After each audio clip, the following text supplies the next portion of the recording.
Okay, this section of notes is for altering equations to fit our needs. In order to start this set of notes, we're going to have to look back and remember how to factor a given expression. So here are two examples for the bell work, and we're going to work them out. Okay, recall that when I have a negative in front here, I want to divide everything by at least a -1. I can't divide anything here by something more than 1, so I'm just going to divide by -1. Okay. And then what I suggested with that was you take that -1 and you move it straight down to your answer. Okay. When I divide it by -1, then I simplify. I have x squared minus 3x minus 70. And then I looked at the value of a times c. And the value of a here is 1, and the value of c here, we're just looking at the 70. I don't care about the negative, but the value of 70, or c, is -70. Okay, but I'm just going to pay attention to the 70 part of that. I'm going to take 1 times 70, which gives me 70. Okay, and with that 70, I'm going to do what I call create the u. And in creating the u, I'm just going to find all the sets of factors that multiply to get 70, all nice integers. And we're going to go until I come back to where I loop back around. Okay, so 1 times 70. 70 divided by 2 is a nice number, so that's 2 and 35. 70 divided by 3 does not give me a nice number, so I'm not going to put it. 70 divided by 4 is not a nice number again, so I'm not going to put it. 70 divided by 5, however, is 14. 70 divided by 6 does not work, but 70 divided by 7 does, so 7 and 10. 70 divided by 8 does not work. 70 divided by 9, again, does not work to be a nice number. So there's my set. Okay, that's completing the u.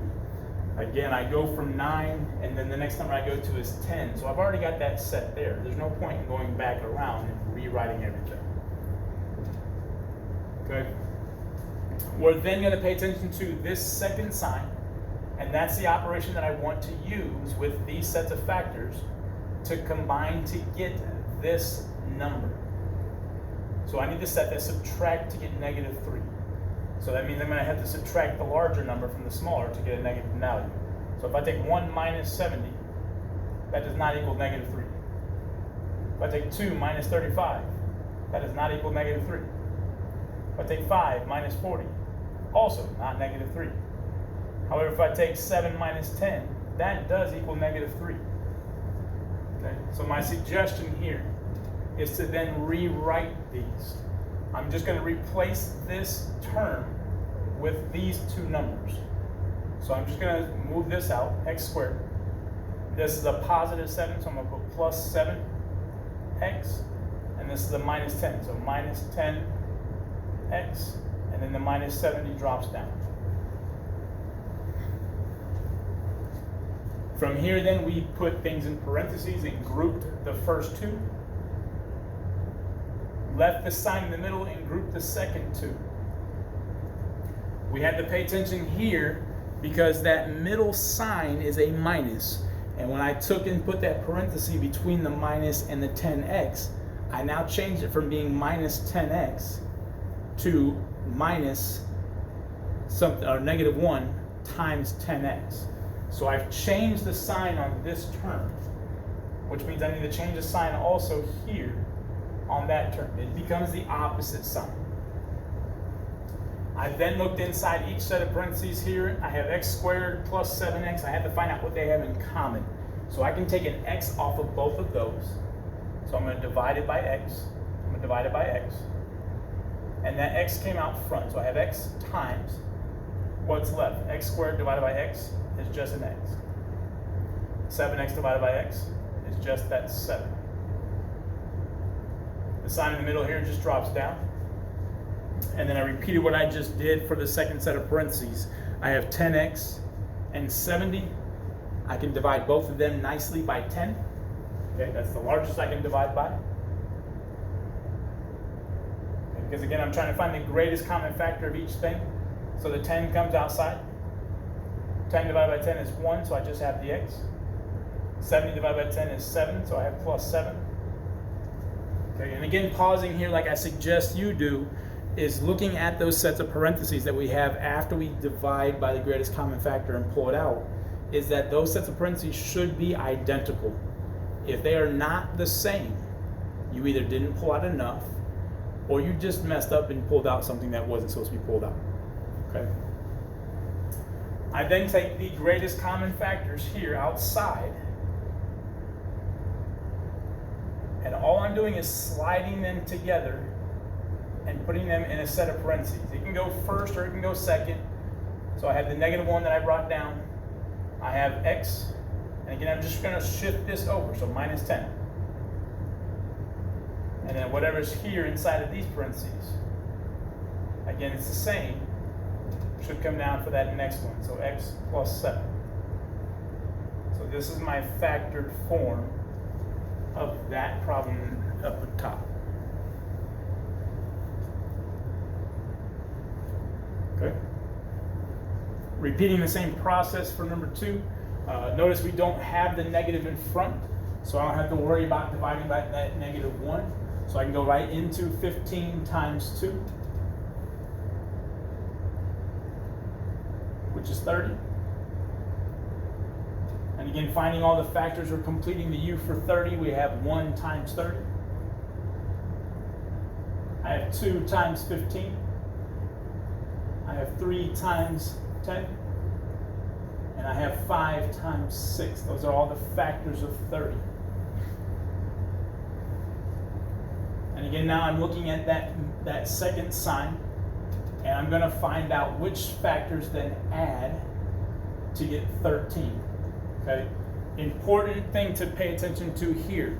I have 2 sets that can combine to get 13. If I take 15 minus 2, I get 13. And if I take 10 plus 3, I get 13. So the question is, which one do I use, and does it really matter? It does absolutely matter. Okay? Again, it has to do whatever this sign says. If this is addition, then I have to add the 2 to get whatever this is. Okay? So I'm going to add 3 and 10. So then I'm going to bring those over here. And again, I'm going to split up this middle term. So I have 15x squared plus 3x plus 10x plus 2. Again, then I'm going to group the first 2. I'm going to group the second 2. I'm going to look inside each set of parentheses and find the largest or the greatest common factor of the 2 terms that are within that set of parentheses.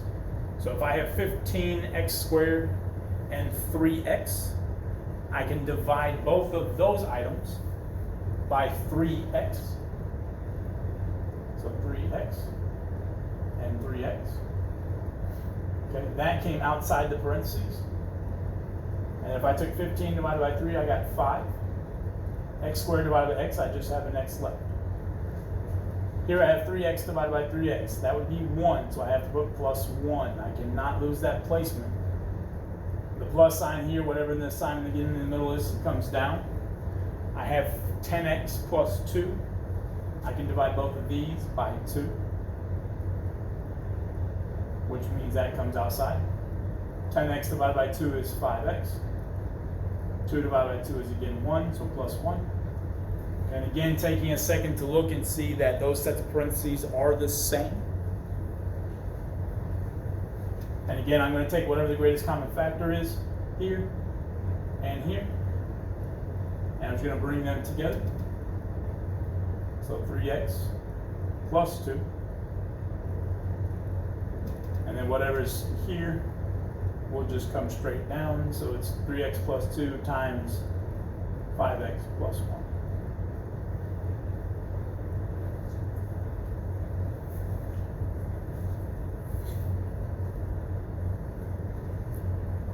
Okay.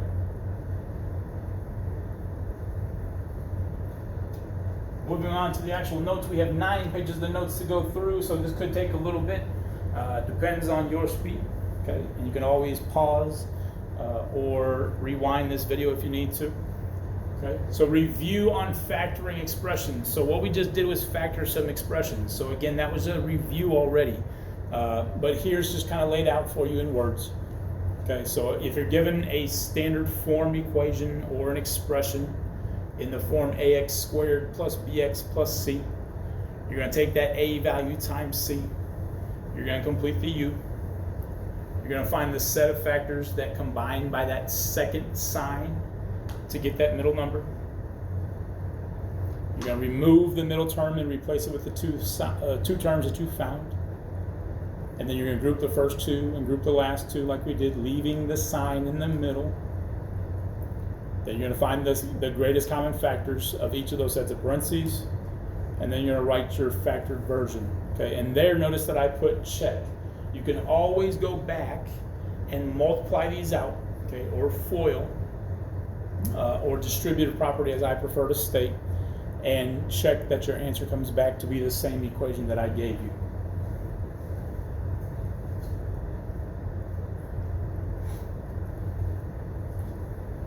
Okay, basic concepts versus specific concepts. So in graphing, we talk about very basic things, such as the x-intercept or intercepts, the y-intercept, and the vertex. Okay, specifically now, we're going to focus on these three things that come from those items and are specifically kind of things that we're going to be looking for. So the first one there is the zeros of the function. Those are very closely related to the the x-intercept or intercepts. Number two is the axis of symmetry. That is something we've covered before. Okay, and number three there is the extreme value. That is related to the vertex and only using the y value.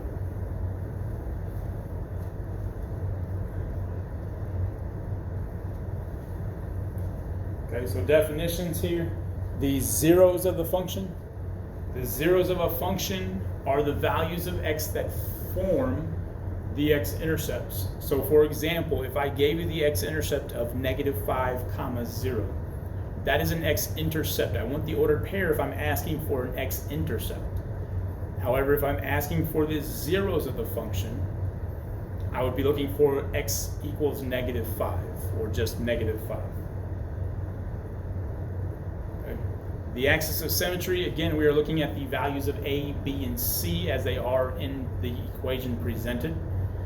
We're going to plug into that equation x equals -b over 2a. Again, make sure that you have x equals because this is a line that I should be able to graph on my coordinate plane. And then the extreme value, we're going to define if the vertex is a maxima or a minima, and then identify the value of that maxima or minima.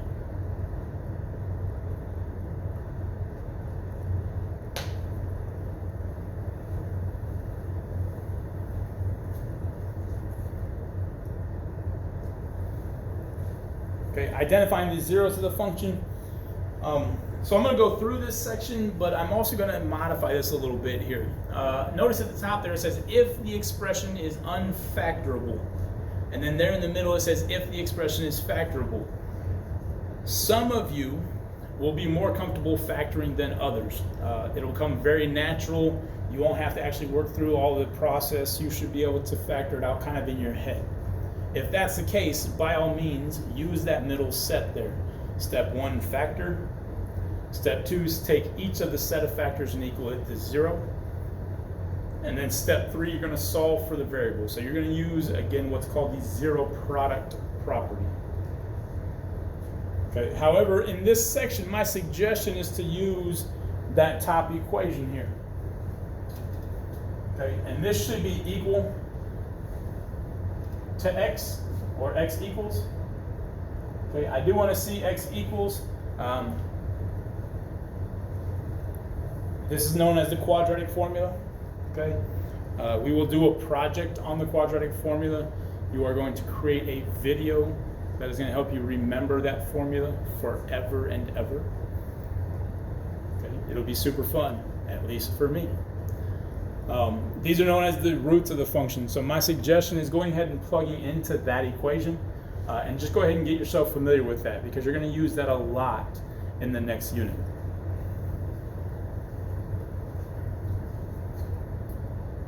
Okay, so that equation is x equals negative b plus or minus the square root of b squared minus 4ac all over 2a.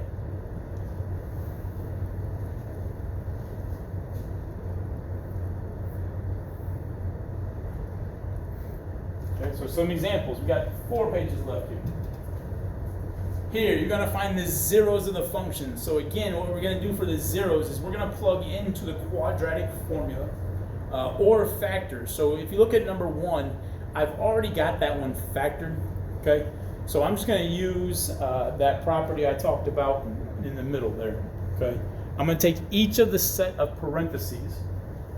I'm just going to set them equal to 0. So x plus 5 equals 0. I also have x minus 6 is equal to 0. And then I'm just going to solve them. So I subtract 5 on both sides here. So x equals negative 5. That's one of my zeros. I'm going to add 6 here. I get x equals 6. That's my other 0. Done. Okay, so if they are already factored, it's real quick and easy. Or, on the flip side, if you're able to factor pretty quick in your head, then it should be also, again, really quick and easy. Okay? If we take number 2, again, my suggestion is to just go ahead and plug into the quadratic formula. So I have x equals negative b plus or minus the square root of b squared minus 4ac all over 2a. Okay, and again, my values of a, b, and c come directly from that equation. So I'm going to write them up top here. This value here is my a, so a is negative 3. This value here is my b, so b equals 5. And this value here is my c. C equals 1. Okay, please note that it has to be in standard form. If it is not in standard form, where the x squared term is first, the x squared is second, and then the constant is at the end, you must reorder them. Do not assume that it's a, b, and c if they are out of order. Okay? Then you're going to plug in and work it out. Okay, so I'm going to plug in. I have x equals the opposite of b, so the opposite of positive 5 is negative 5, plus or minus the square root. 5 squared minus 4 times the value of a, which is negative 3, times the value of c, which is negative 1. Sorry, positive 1.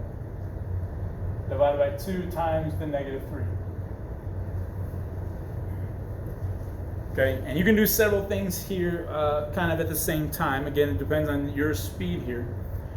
But I can go underneath there, the square root, and start simplifying. So x equals negative 5 plus or minus the square root. 5 squared is 25. And then I have negative 4 times negative 3, which is positive 12. And then I have positive 12 times that 1, which is still positive 12. So it'd be plus 12. All over 2 times negative 3, which is negative 6. I'm then going to continue underneath that square root, and I'm going to add those or subtract those depending on what it is. So here I'm going to add 25 plus 12. I got negative 5 plus or minus. Square root of that is 37 over negative 6. Okay, important thing to note here, and you'll see one later when I get this done. Okay.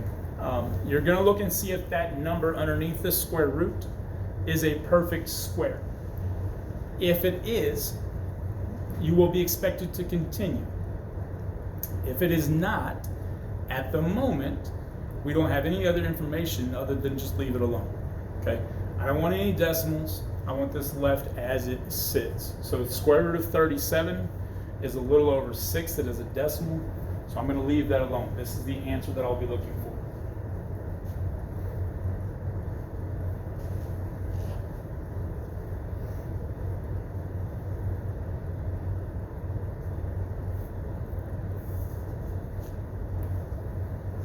Okay.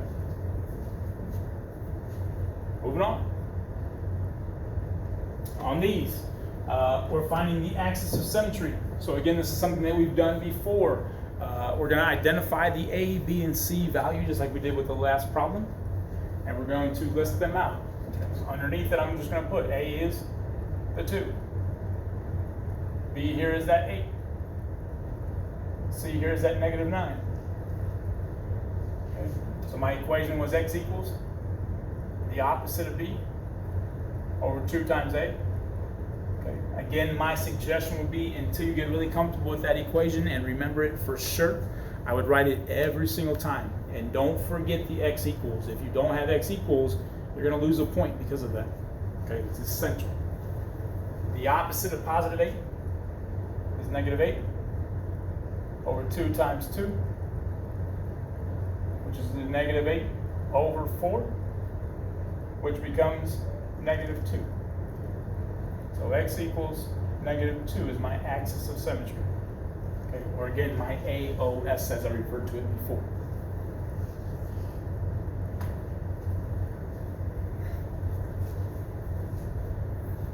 Okay, number 4, my A value here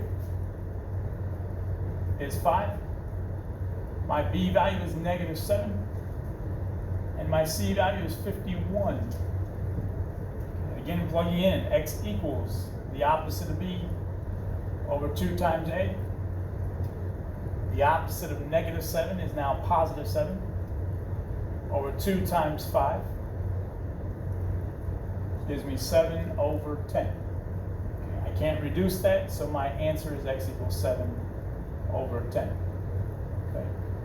If you give me a decimal, that would be okay. However, if it is a repeating decimal or even a non-repeating decimal, okay, I would prefer this left as a fraction. Okay, just reduce it.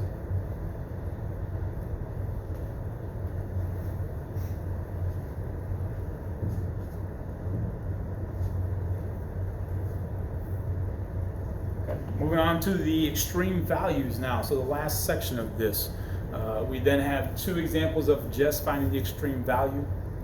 And then I have 2 examples where I'm going to use all 3 things and find all of it for the entire problem.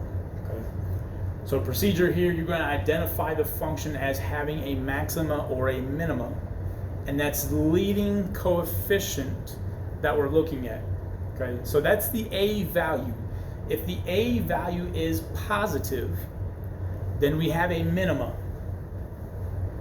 If the A value is negative, then we have a maxima, and that's because if I look and think about the graph, if I have the graph where A is positive,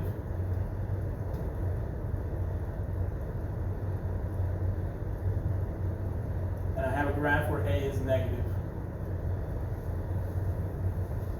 okay, the maxima or minima is the highest or the lowest point that these functions would obtain.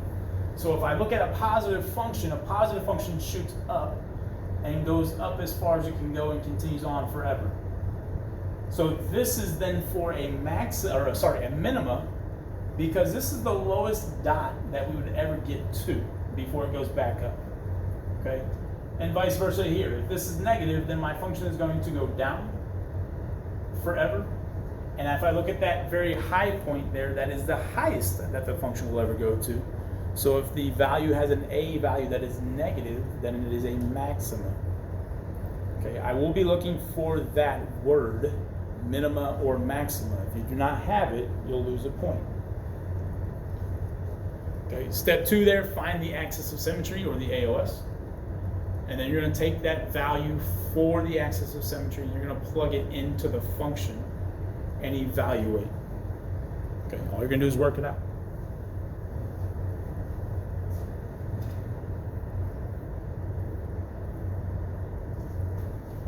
over here.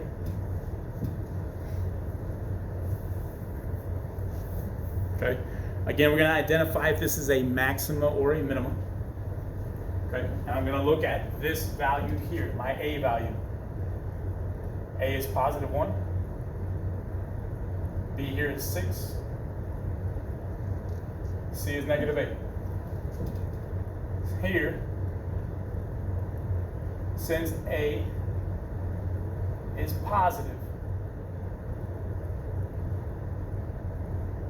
then that is going to mean that the function's graph would go up, which gives me a minimum.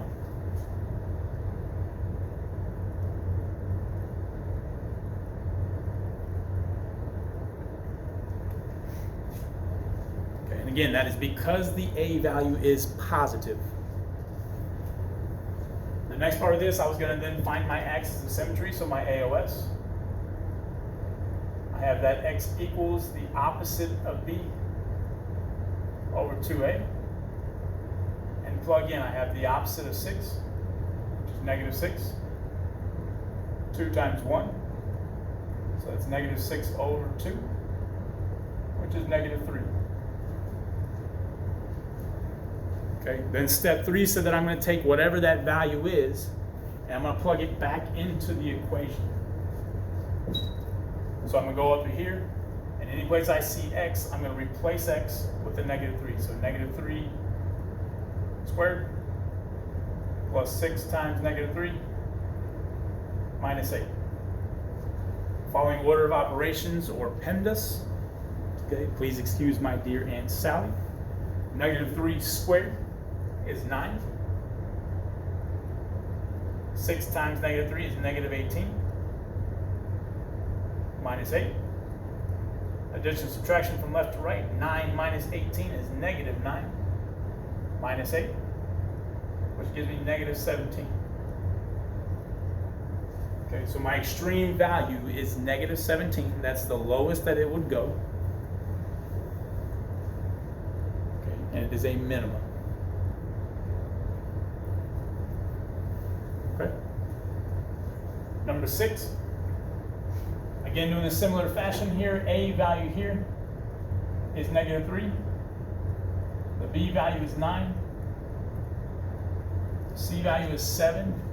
Okay, and now since the A is now negative, that tells me I have a maxima.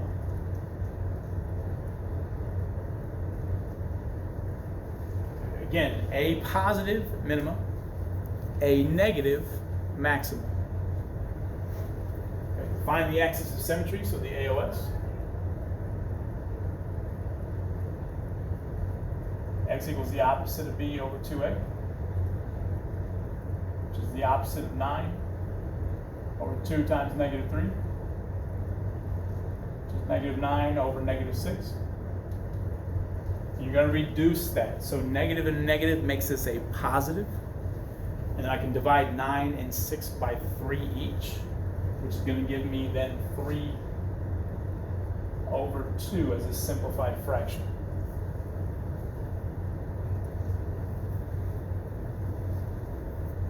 Okay, from here, I'm going to plug that into the equation. But because I have a fraction, what I want to do with these coefficients is I want to change them into fractions as well. So I'm going to have negative 3 over 1 times that 3/2 squared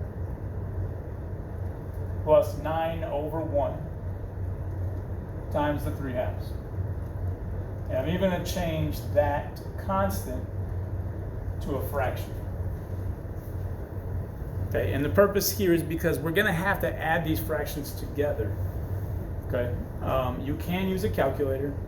I will accept a decimal answer here, again, as long as that decimal answer is a nice decimal and it ends and it does not continue on forever. Okay, so if I take 3/2 squared, I get negative 3 over 1 times 9 over 4. Here I multiply straight across, so plus 9 times 3 is 27 over 2. plus 7 over 1. I can multiply here now. I have negative 3 times 9, so it's negative 27 over 4 plus 27 over 2. I'll give myself a little bit of room here, so 7 over 1. In order to combine or add fractions, I need to have a common denominator. So if I have 3 denominators here, I have 4, 2, and 1. I have to establish a denominator that would give me a common denominator. Okay. The common denominator here would be 4. So in order to make this a 4, this one's already 4. I need to multiply here and here by 2. Okay, that would give me 4. And then here and here by 4. Okay, so that gives me now negative 27 over 4 plus 27 times 2 is 54 over 4 plus 7 times 4 is 28 over 4. And now breaking this apart again step by step, negative 27 plus the 54 would be 27 over 4, and I still have that 28 over 4 to add to it, which gives me 55 over 4.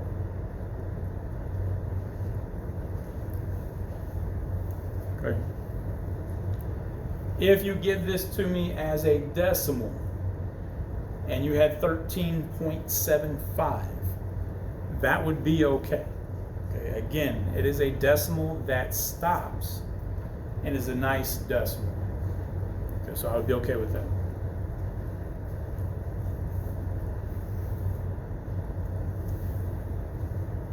Moving on to the last page here. I'm going to zoom out a little bit, give myself some room. I'm going to scroll up so I can't see the word examples. Okay, and again, now I'm going to compact all of this together. So I'm going to start with the zeros of the function and again plug in. So I know the value of A here is negative 1. The value of B here is negative 6. The value of C here is 2. Okay, so plugging in, x equals the opposite of b plus or minus the square root of b squared minus 4ac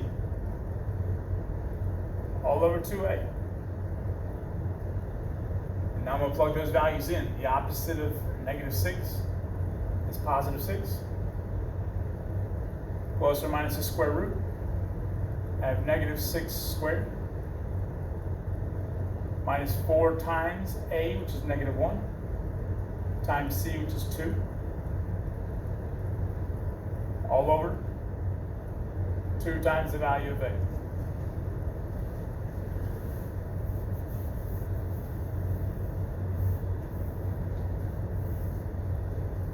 Continuing then again simplifying, so I have x equals 6 plus or minus negative 6 squared is 36. And then I have negative 4 times negative 1, which is positive 4, times 2, which is positive 8. So it'd be plus 8 over 2 times negative 1, which is negative 2.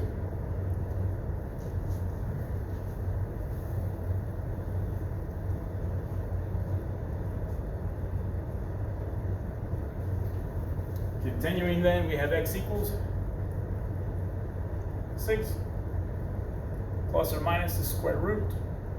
36 plus 8 is 44 over negative 2. Since 44 is not a perfect square, again, at this moment, that is the end. These are the zeros of the function. Okay.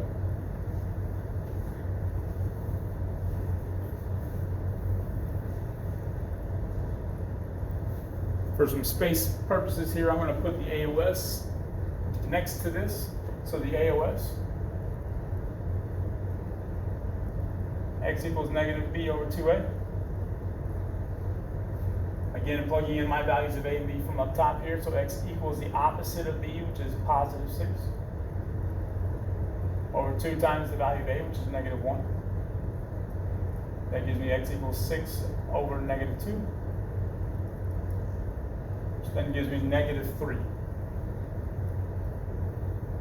So x equals negative 3 is my axis of symmetry.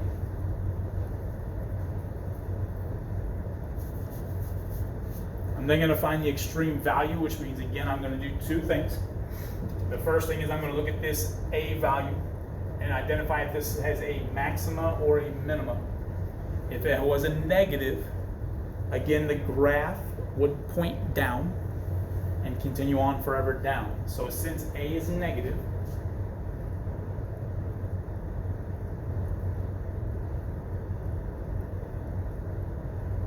that means I have a maximum.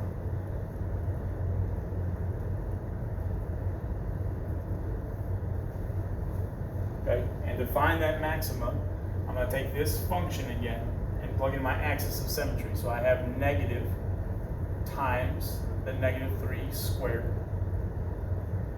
minus 6 times that negative 3 plus 2. Again, make sure that you follow order of operations properly. Do not take that negative on the outside there on the front and work it inside the parentheses and then square it. That would be incorrect. You need to take the negative 3 squared first. So that gives me negative 9. Negative 6 times negative 3 is plus 18. Positive 18. Plus 2. Left to right, we got negative 9 plus 18 is 9. Plus 2, which is 11. Okay, so this equation, the zeros of the function are x equals 6 plus or minus the square root of 44 all over negative 2. The axis of symmetry is x equals negative 3. And the maxima, because A is negative, is at 11. Okay. Second one here. Draw me a little line here to kind of separate it. Again, I'm going to go through and identify the values A, B, and C. I'm going to go ahead and put them up top here. A is negative 2 here. B here is positive 3. C here is negative 1. Again, I'm going to plug into the quadratic formula. So x equals the opposite of B plus or minus the square root of B squared minus 4AC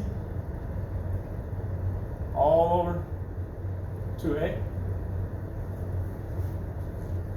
And again, then plugging in. So x equals the opposite of B, the opposite of positive 3 is negative 3. Plus or minus. Square root B squared, so 3 squared. Minus 4 times the value of A, so times negative 2. Times the value of C, which is negative 1. Notice I'm extending this square root symbol over the top of everything, so make sure you do that. All over 2 times the value of A, which was, again, negative 2.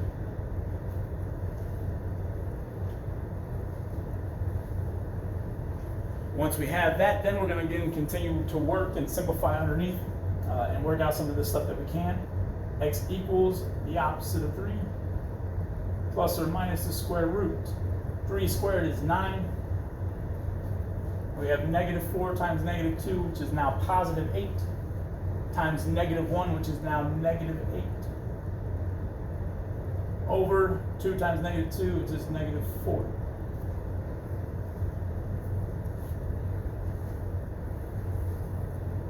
Continue underneath there, we have 9 minus 8, so I have x equals negative 3 plus or minus the square root. 9 minus 8 is 1, all over negative 4. Okay, please note now that the square root of 1 is a perfect square. Okay, the square root of 1 is 1. So now I have x equals -3 plus or minus 1 over -4. Okay, so you may recall earlier in the video where I said that you could have a perfect square and then you have to continue. So this is an example of where you would have to continue. So what you're going to end up doing is splitting this up into two things. Okay, so the first one and the second one. The first one is just the -3 here plus 1 over that -4. And then the second one is the -3 minus 1 over -4. You need to find both of them, okay, and work those out. -3 plus 1 is -2 over -4, which is then reduced to be 1/2. Here we get -4 over -4, which simplifies to become +1.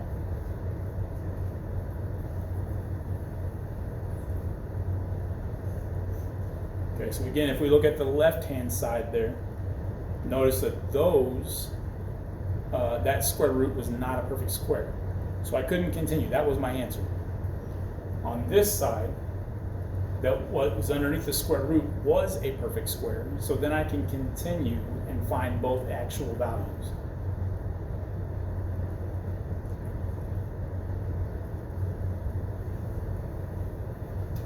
Continuing then, I'm gonna get this out of my way here. I'm gonna find my AOS up top. So AOS, x equals, again, the opposite of b over 2a. X equals the opposite of +3 is again -3 over 2 times that -2. Gives me x equals -3 over -4, which reduces to be +3/4.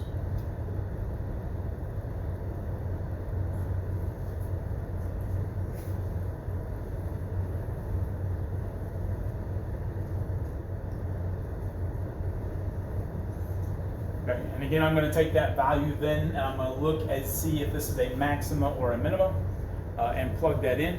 So if I look at the value of a here, the value of a again is negative, right? So since a is again negative, then this is a maxima.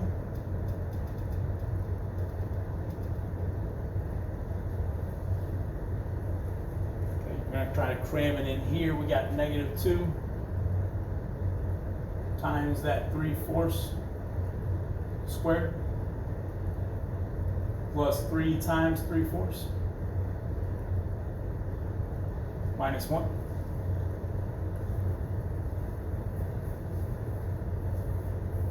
Okay, and again, I'm going to change these coefficients to be fractions. I'm going to square this. I have -2 over 1. That'd be times 9 over 16. Plus this is going to be 3 over 1, so 3 times 3 is 9 over 1 times 4, which is 4. Minus 1 over 1. If we multiply across here, I got -2 times 9, which is -18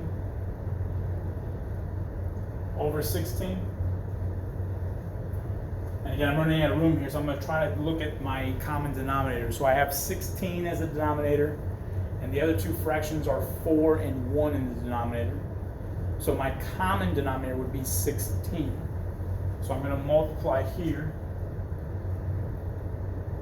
by 4, and we'll multiply here by 16. Maybe, there we go. So 9 times 4 is 36 over 16, and then minus 16 over 16, which gives me -18 plus 36, which is 18 over 16, minus that 16 over 16. 18 minus 16 is now 2 over 16. And again, be sure to give me these in in the simplified version, 2 over 16 can now reduce to become 1/8. Okay. Or if you give this to me as a decimal, this again is also a nice decimal. It would be 0.125. Okay, so again, recapping on this, the zeros of the function are x equals 1/2 and x equals 1. The axis of symmetry, or the AOS, is at x equals 3/4. And the extreme value is a maxima at 1/8, or 0.125. Okay.